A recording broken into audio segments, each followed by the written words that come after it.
ఇచ్చారనేసి అది రాంగ్ అని, సర్టిఫికేట్ లేదని ఇలా చెప్పుకుంటూ పోతూ ఉంటే ఎంతోమంది లైఫ్స్ని మొత్తం కొలాప్స్ చేసేస్తున్నారు. We don't have right to spoil anyone's life, anyone's family. యూట్యూబ్ని ఒక మంచి పద్ధతిగా యూజ్ చేసుకోండి sir, ma'am. Use in an healthy manner, give healthy things, valuable things. ఒకరినొకరు ఈగోయిస్టిక్గా ఒకరినొకడు కింద పడేసుకుంటూ మళ్ళీ మనమే చెప్తాం లెక్చర్స్, నన్ను ఎదగనివ్వలేదు.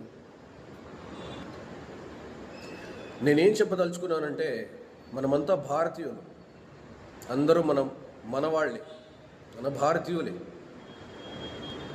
No one is 100% perfect sir. ఎవ్వరూ 100% పర్ఫెక్ట్ కాదు.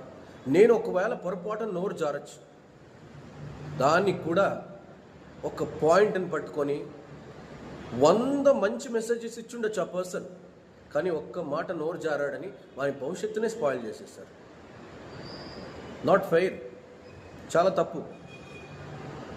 మనిషి అన్నాక తప్పులు చేస్తాడు, సరిదిద్దుకునే అవకాశం ఇవ్వాలి.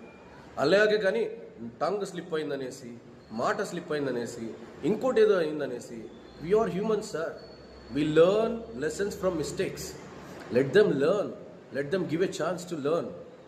అంతేగాని అయిపోయింది, ఆ పాయింట్ దొరికింది. మీడియాస్ ఏంటి సార్ ఇలా ఉన్నారు? మీడియాస్ ఏంటి సార్?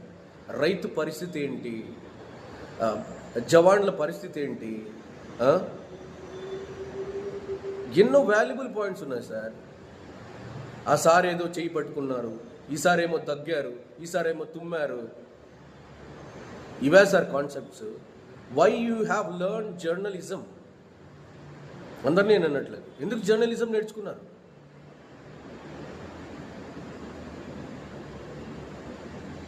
సమాజంలో జరుగుతున్న అరాచకాల్ని, మోసాల్ని, వాటిని వీటిని తీయటానికి. అంతేగాని ఏదో ఒక కాన్సెప్ట్ దొరికింది, దాన్ని వైరల్ చేయాలి. Only likes, shares. నీ లైక్స్, షేర్స్ కోసం ఎవరి జీవితం ఏంటన్నా పోనీ. అందులో రైట్ ఏంటి, రాంగ్ ఏంటి అవసరం లేదు. బ్రేకింగ్ న్యూస్ వచ్చేసింది సార్. మన ఒకరి కడుపును ఒకడు కొట్టుకుంటూ ఈరోజు బతుకుతున్నాం. మన కడుపు మనమే కొట్టుకునే రోజు కూడా వస్తుంది సార్. యూట్యూబ్లో హెల్దీ ఎన్వైర్న్మెంట్ నడవట్ల. ఏదైనా సోషల్ మీడియా మనకు ఒక ప్లాట్ఫామ్ ఇచ్చింది, దాన్ని మంచిగా యూటిలైజ్ చేసుకుందాం, అందరికీ మంచిని ఇద్దాం, మంచిని పంచుదాం. Let them grow, let we also grow. Let use a valuable YouTube in a healthy manner. Please.